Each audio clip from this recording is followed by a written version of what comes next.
Hey guys, Josh here, and today I thought we'd take a look at G1 Jazz. Now, with there being several different variations of this figure, I thought we'd take this time to kind of go over the differences of each one of those so that if you already own one or you're looking to buy one and it's loose, you know exactly which kind you are getting. Now, the original Jazz is modeled off of the Martini Racing Porsche 935 Turbo. This one that I have in front of you is the Takara Collection that was released in '02, but the differences are in '84, instead of saying Mester over here, it actually says Martini and then Martini Porsche, and the same back here, Martini Porsche. Now, Martini was actually spelled Martini, but on the figure they actually added an additional I intentionally, I believe for copyright reasons, towards the end. Now the '84 version is also missing the rub symbol, which was came out in the wave one with the Autobot Transformers. In '85 they decided to add the rub symbol.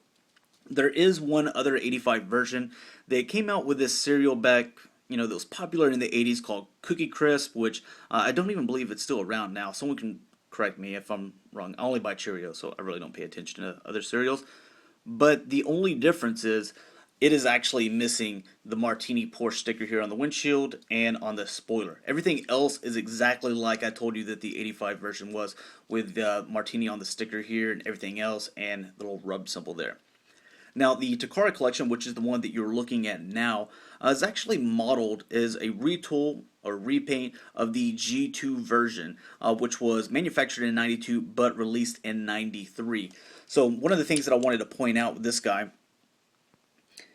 is, if that will show up, you can see that on the bottom, this even being a Takara Collection, that it says the '92 date on there, because that's when it was done from the G2 version. Kind of putting that to the side, wanting to show you. If you know anything about the Takara Collection figures, let me get this to where you can actually read it. You can see that they always put the original dates like 1980, 1982 on there, to where the commemorative reissues, they always put the date that they were actually manufactured 2002 there.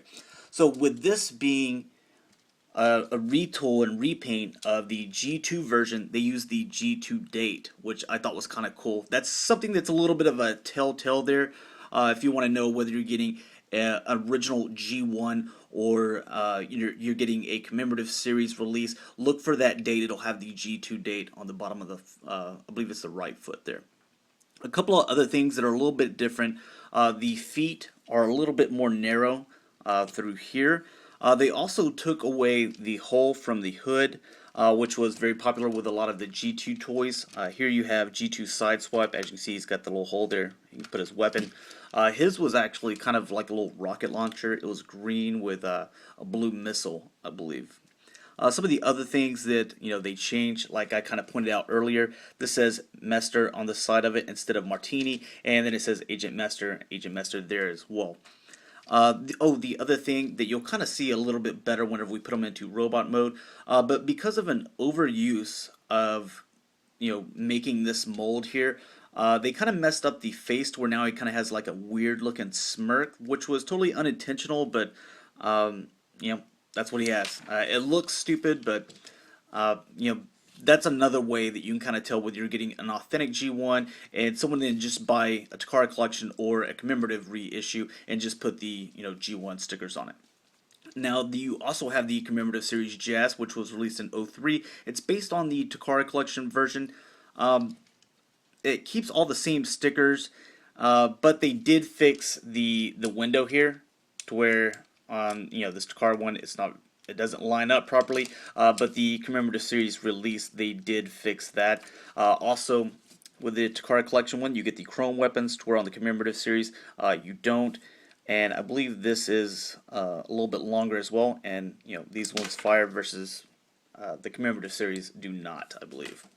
So that's pretty much it. All I had for giving you guys like a freaking toy history lesson there. But hopefully it helped you. If you are looking to pick up one of these figures. But let's go ahead and get this guy transformed, or we'll take a look at a couple of size comparisons. There you have G2 Sideswipe. He's the only one that I figured that I would transform at the time. One guy that I did have transformed, kind of totally out of scale there. Motorcycle and a Porsche. Transformers, they did that all the time. But this is one that I already had transformed, so I figured I'd use it. Kind of give you guys a little bit of an idea. Now to transform this guy, the first thing that I'm going to do is pop these doors open because you have these holes here on the side. I just want to make sure that's focused on. Do those doors just like so. I usually pull out these hands. They do the same thing as Smokescreen and Prowl and all those guys, to where their hands plug into their shoulders. You can go ahead and pull this down like so and extend the legs. Just want to be careful because of these back windows, they flop back and forth. You'll push these feet up and then separate here at the feet, and this is what keeps them locked in, just like you had with Blue Streak and Prowl and all those other guys. Just keep these out to the side, and what you're going to do is pull this chrome piece. As you can see, that comes forward, and when that comes forward, then you'll swing this back section back here. That'll set down there. Hold this back roof so the head stays put, and you can swing back the chest just like so.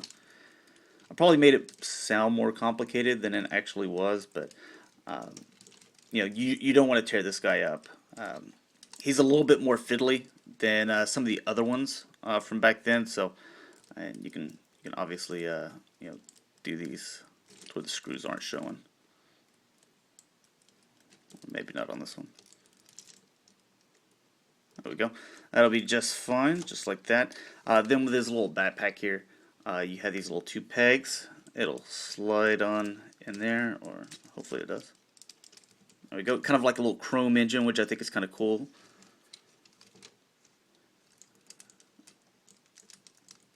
And we'll just give him this gun here. So nice little figure here. If you don't have some form of Jazz, I suggest getting him just because he's a really cool character. He's one of the original characters. It's a shame that Michael Bay thought that he should die in his film, but you guys already know what I think about Michael Bay in his films. A couple little size comparisons here. Here he is with Smokescreen, so he's a little bit taller than Smokescreen there. Another little size comparison. Here he is with his little Action Master, and one third-party size comparison. Here he is with Fans Project's Downforce or Dragstrip. So thanks a lot for watching, guys. I know it was a lot of information, but to be honest, there's really not a whole lot to transforming these G1s. So I usually try to give you guys some knowledge or some nuggets that can help you guys on whether you're looking to buy these guys online or identifying which one that you have. Now, the next video that I upload is going to be my 100th video, so I believe I'm going to do a collection video, just kind of show you everything that I've been able to pick up in the 15 months of collecting, and hopefully you guys enjoy that. Talk to you later. Bye.